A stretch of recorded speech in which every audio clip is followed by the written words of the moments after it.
Okay. This is just a very small selection of the large number of books that the Hasbrouck family accumulated over their stay in Locust Lawn.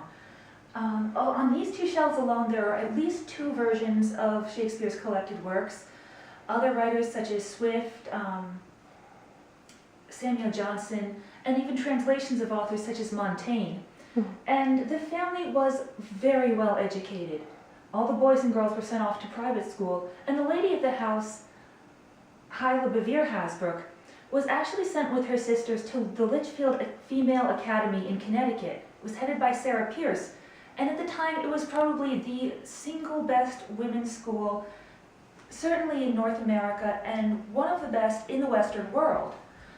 In addition to learning traditional feminine things such as regular arithmetic and composition, fine sewing, dancing, all the ornamental subjects, young ladies could also learn languages such as Greek and Latin. They could learn moral philosophy. They could learn natural philosophy, which we would today call mostly biology and botany. And they would also learn traditionally masculine sciences such as rhetoric, higher mathematics, and astronomy.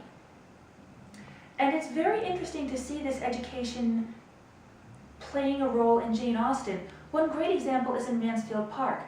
Women's education is one of the topics of the books, although it's more moral than strictly educational. And as we start off early in the book, little Fanny Price has just come from Portsmouth to live with her uncle's family, in Mansfield Park. And her 2 older cousins, Mariah and Julia, look down on her. She has no accomplishments, she's not very pretty, and they think she's not well educated.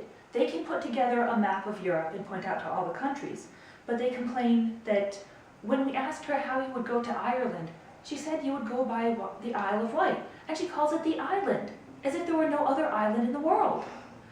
What they probably didn't know, but Jane Austen's readers would have known, was that Fanny is from Portsmouth, and Portsmouth is directly to the north of the Isle of Wight. Really, if you're going to go anywhere from Portsmouth by boat, you have to go by the Isle of Wight. So Fanny isn't well educated by her cousin's standards, but she does know where she is in the world, and she has some basic idea of how to get around. And we see it again showing up later in the book. Fanny Price never learns to paint or do fine sewing or sing or display herself in any way. But we do see her reading poetry. We see her introducing her younger sister Susan to good poetry and literature. And we also see her applying poetry to her own situations in life.